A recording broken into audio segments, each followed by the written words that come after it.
United Nations observes this day as an International Day of Non-Violence. Okay, it is a big thing.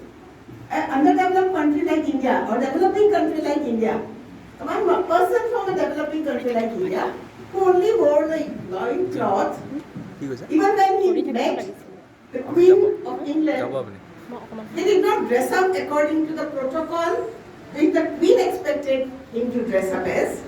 He just went there, and such a person, he did not have any official position, he did not have any possessions, and he is a person who is relevant to us even today. When we see what is happening in Ukraine and Russia, the aggression, when we see the problem between the North and South, when we feel how much of neo-colonial exploitation is going on, colonies have gone, the British have left us, but the neo-colonial forms of exploitation are still there. And a person, a human being, feels helpless. State governments are so powerful, international forces are so powerful, so many countries have so many nuclear arsenal, they can destroy this world at least 200 times. If they use all the arsenal, they can destroy the world 200 times.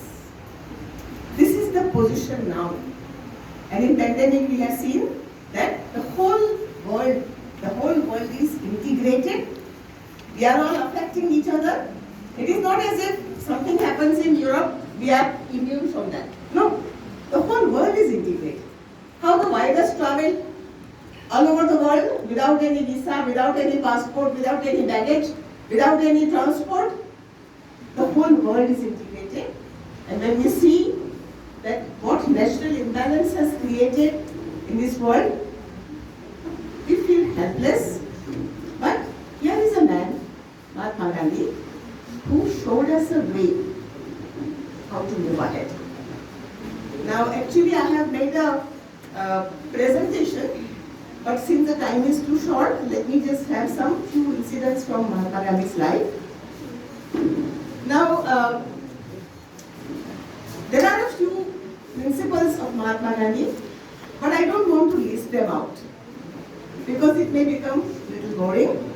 Gandhiji, truth was God. Non-violence was a non-negotiable thing. He believed that ends do not justify the means, and he believed in experimentation all the time. He was the believer in experimenting, trying things out himself. Let me just tell you one small incident. Once, Mahatma Gandhi was sitting in his ashram, and a lady approached him and told him that my son likes to eat sweets. Why don't you tell him not to eat sweets? So Mahatma Gandhi said, okay, please come after 15 days. So after 15 days, the son and the mother came back. Then Mahatma Gandhi told him, Beta, child, don't eat sweets. Eating too much sweet is bad. So the mother said, Gandhiji, you could have told this thing 15 days ago. Why didn't you tell it that time? Just one line you are going to say, they don't eat sweets. So what did Gandhiji say? Gandhiji said that look, I also like sweets very much. I was eating sweets. So till I stop eating sweets, I cannot advise anyone not to eat sweets. This is his method of experimentation. In a very simple words. Okay? Now, one more example I want to quote, and that is the Dandi Yatra, or the march towards Dandi. Now Mahatma Gandhi, he had established ashram, a place which is hermitage in Sabarmati, on the banks of river Sabarmati, and he wanted to protest against the British. British rule was exploiting India, and Mahatma Gandhi wanted to protest against that. So what did he do? See, he had no degrees. He did not study the social work and international politics and all these things. But how to to challenge the British. So Mahatma Gandhi said, okay, I will go to Dandi, and Dandi was a place famous for cultivation of salt. Salt was cultivated, and the British levied tax on salt. So Mahatma Gandhi said, well, India is ours. British have no right to rule over us. What we produce in India is ours. British have no right to impose tax on it. So I will go to Dandi and pick up some salt, and thereby I challenge the British Empire. Now such a simple thing. Mahatma Gandhi's age was about 66, 67 years when he began Dandi Yatra. A 67-year-old man wearing just a loincloth, he started walking from Sabarmati to Dandi, which is about 123 kilometers. He was walking and he took with him 22 people from his ashram. And as he was taking the people to the ashram, as he was walking towards Dandi, on the way, so many thousands of people joined him. By the time the whole procession reached Dandi, it was a huge gathering of humanity. Huge gathering. And what did Mahatma Gandhi do? Mahatma Gandhi went there, he picked up the salt, that's it. And the whole nation was set on fire. The whole nation was awakened. And Mahatma Gandhi was arrested immediately. Another batch of Satyagrahis came. They picked up the salt. They were arrested. They were beaten. Another group came. Third group came. Fourth group came. Seventh group came. 100th group came. People started coming one after the other. And the British were helpless. See, one person, an old man, walking 123 kilometers and picking some salt, and the whole nation was inspired. This is Gandhiji for us. So, to say that Gandhiji is relevant today, this is what we require now. I wanted to make a presentation, but I don't think there is time enough. You wanted me to finish at 1 o'clock? It's a long presentation. Can you play the first one? Yeah. Let's see what is the quality. Sound is not there, no?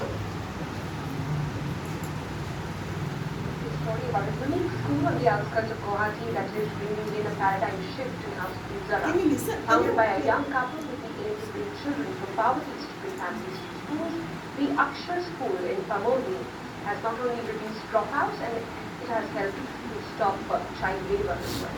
Their poor students earn while they learn, and believe it or not, the tuition fee in school is only at 70 plastic waste.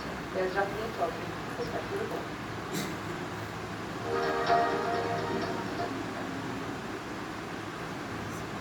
In Northeast India has taken an interesting approach to handling plastic waste and helping the environment. Oxford Foreign School is now mandating that students pay for tuition in plastic waste. Guwahati মহানগৰী এখন বিশেষ স্কুলত এই স্কুলখনে এতিয়া সকলোৰে দৃষ্টি আকৰ্ষণ কৰিছে কিয়নো এই স্কুলখনত কোনো ধৰণৰ মাচুল দিব নালাগে তাৰ বিনিময়ত যিসকল শিক্ষাৰ্থী আছে সেই শিক্ষাৰ্থীসকলৰ অভিভাৱকে স্কুল কৰ্তৃপক্ষক দিব লাগে পেলনীয়া plastic See, our school, why I want to show the video, we have an experimental school where children who don't, who are the rag pickers, who are the workers, child labor, it is school for them. This is our school.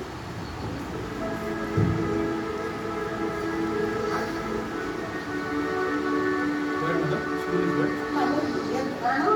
where? अरे ये बच्चा कचरे का bag लेकर कहाँ जा रहा है? ओहो, यहाँ तो सभी बच्चों के हाथ में कचरे का बैग। एक्चुअली दोस्तों ये है गुवाहाटी का अक्षर स्कूल और इस स्कूल की खासियत है कि यहाँ फीस के तौर पर लिया जाता है plastic waste. Everybody is carrying plastic. जी, यानी प्लास्टिक के बदले पढ़ाई। गुवाहाटी के फार्मर की विलेज इसलिए इसे कम करना बेहद जरूरी है और प्लास्टिक वेस्ट को रिसाइकल करने का कुछ ऐसा ही तरीका ढूंढना होगा जैसा अक्षर स्कूल ने निकाला है। That plastic is recycled by our teenage students to make eco-bricks from the plastic. And those eco-bricks we use for different kinds of construction, like we have made a planter at our school. We are also building pathways connecting the classrooms, and in future we want to build a toilet with the eco-bricks. OMG! क्या idea है Paramita madam आपका? एक बच्चे से 20-25 plastic items पर week और इनके school में है 110 बच्चे।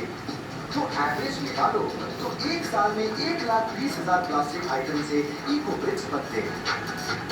स्कूल के ऐसे इनिशिएटिव से न सिर्फ बच्चे बल्कि उनके जरिए पेरेंट्स भी एजुकेट हुए और पेरेंट्स ने भी प्लास्टिक जलाना बंद कर दिया। अक्षर स्कूल के सभी स्टूडेंट्स आसपास के गांव से ही हैं। शुरुआत हुई 20 स्टूडेंट्स और आज स्कूल में 110 बच्चे आते हैं।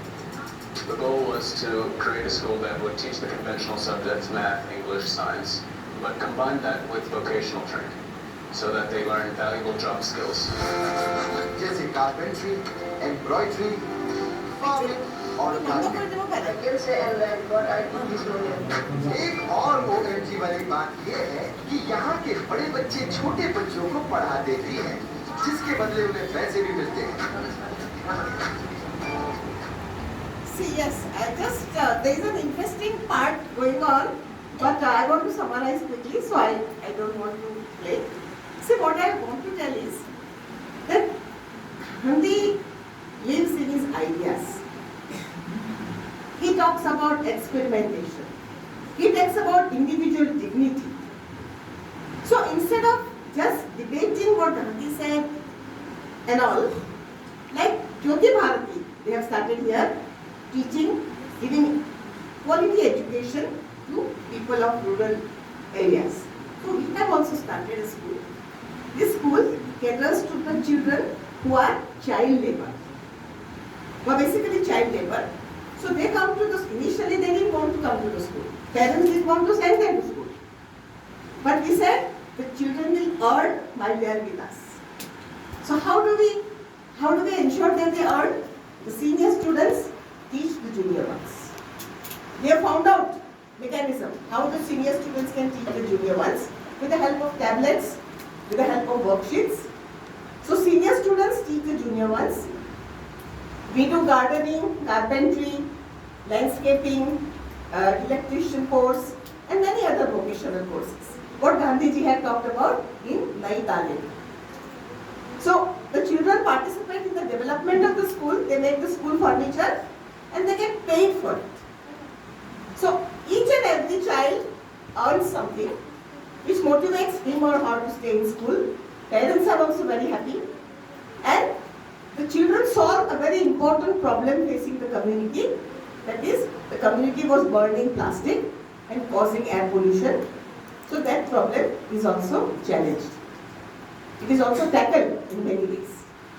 One school in one part of Assam, such a big country, such a big world, but BBC has taken note of our school, World Economic Forum has taken note of our school, United Nations has taken note of our school.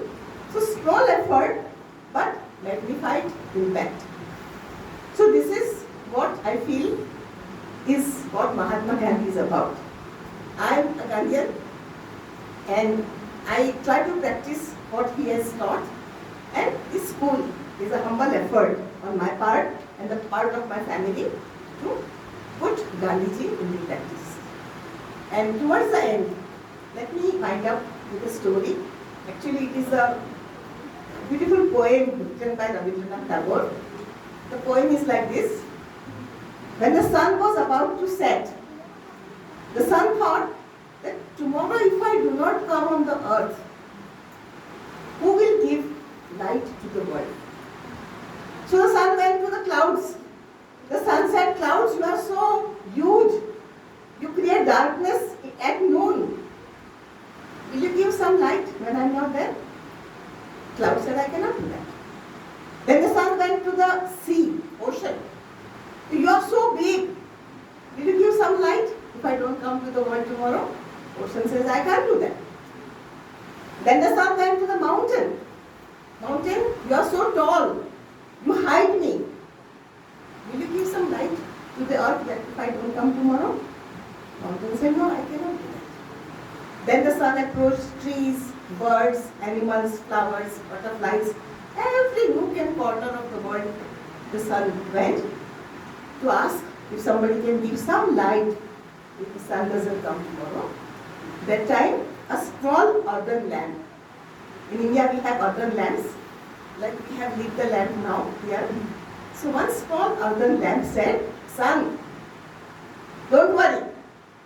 If you don't come tomorrow, I will give light." Small earthen lamp said that.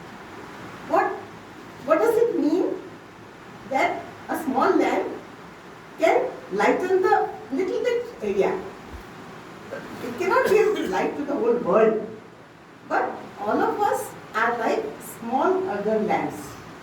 And if we lighten little bit area, and everybody lightens little bit area, then there will be enlightenment, there will be light in the whole world. This is what Gandhi said, that one individual, if he or she has conviction, they can protest against British, and our Indian independence movement is a testimony to that. That without firing one arm, one banduk, without killing, I should not say killing, without blowing one bomb, the mighty British Empire, it was said that the sun never set in the British Empire. But that mighty British Empire had to leave India because of this power of the earthen lamp. So this is my take about Mahatma Gandhi. I am very thankful to Jyoti Bharti for inviting me to share this dais, and I am thankful to all of you for giving a patient hearing. I hope that this is not the last meeting, it may be the first meeting. I hope that this is not the last meeting. We will continue to meet and share ideas and work in the direction of making this world a better place. This will be the true tribute to the father of the nation, Mahatma Gandhi. Thank you.